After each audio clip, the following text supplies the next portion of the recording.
Бүгінгі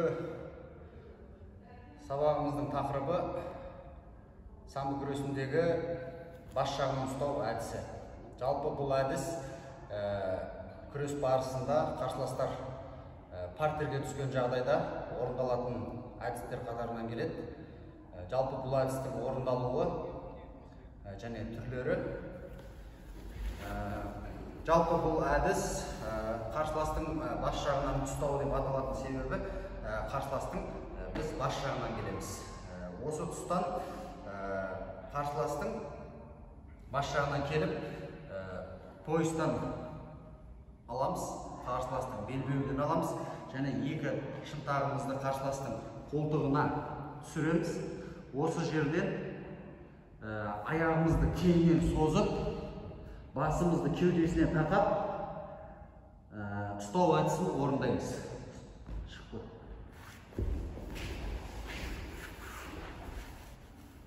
Ұстау әдісін орындаймыз. Жалпы осылай орындалады. Екінші бір түрі қарсыласқа, егер мынандай жағдайлар келеді бізде, қарсыластың бір қолын ғана алу мүмкіншілігі туады. Сол кезде бір қолды аламыз, екіншісін белбеуден аламыз және басын қысу арқылы ұстау. Келесі басты қысқан кезде мына жағадан өзіміздің жағамыздан ұстап алуға болады. Осы жерден қолтыққа қолды тақап, аяқты кеңінен алып жатамыз. Міне. Қарсылас шығып кетпес үшін қарсыласты неғұрлым кеудемізді қысып, басын мостикқа тұруға мүмкіншілік бермейміз. Келесі бір түрі сәл төменірек жасалады. Бұл қарсыластың екі қолын алу арқылы орындаймыз. Екі қолды қарсыластың аламыз, басымен бірге қысамыз. Осы жерден басымызды кеудесіне басып, аяғымызды кейіннен ұстап орындаймыз. Бұл жерден ауырту әдісінде жасасақ болады. Осылай.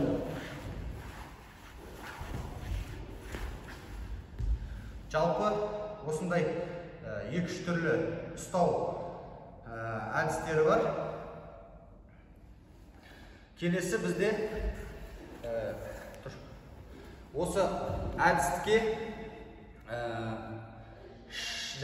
осы әдісті бізге қарсылас қолданайын деп жатқан кездегі қарсы әдістер, соларды көрсетейін.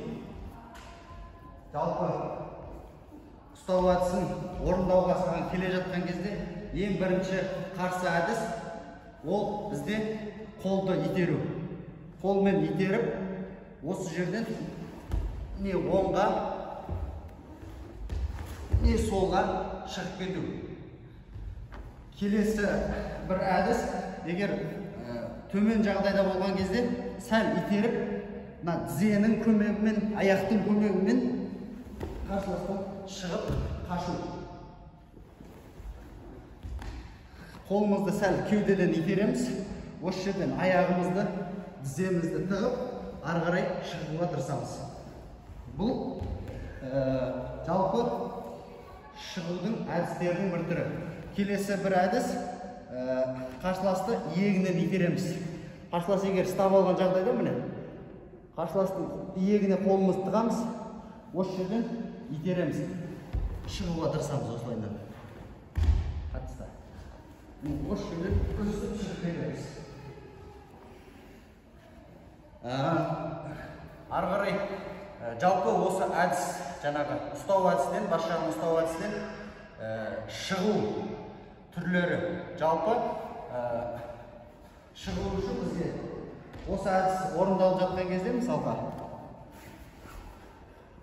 егер қарсыластың аяғы қосылған болатын болса, бізде шығуға мүмкіншілік көп. Оң жаққа көрсетеміз, сол жаққа шығамыз. Егер аяғы қосылмаған жағдайда. Егер аяғы қосылса да, ашық болса да аяғы, бізде мүмкіншілік бар.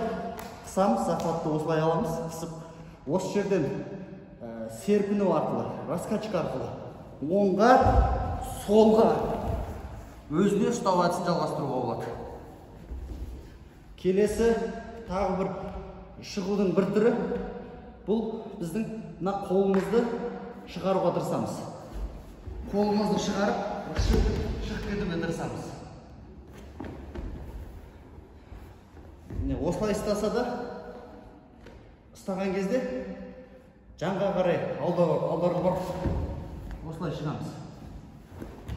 Мына қолымызды шығаруға тырысамыз.